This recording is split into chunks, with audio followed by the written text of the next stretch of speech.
To load a blade into the COS-Tool Circle Cutter, first remove the beam.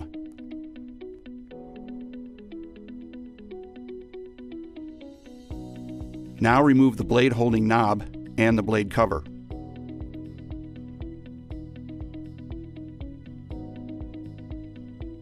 Insert one blade onto the blade holder and replace the blade cover and the blade knob.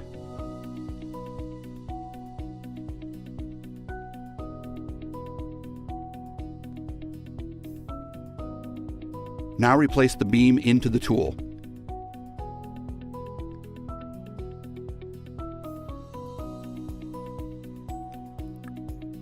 To set the size of the circle, note the scale that is on the beam.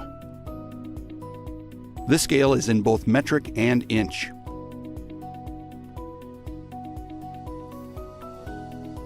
Align the side of the beam to the scale mark of the circle desired.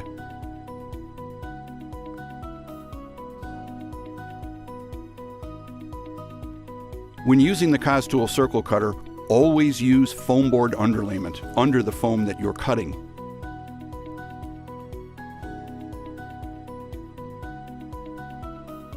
You can use a marking tool to indicate the dead center of the circle to be cut.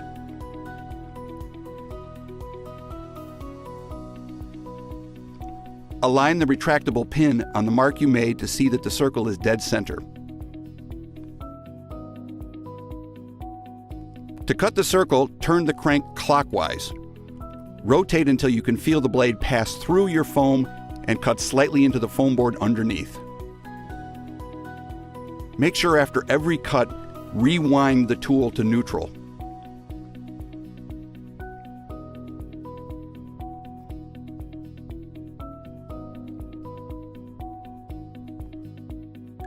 Visit our website to see the entire COS-Tool family.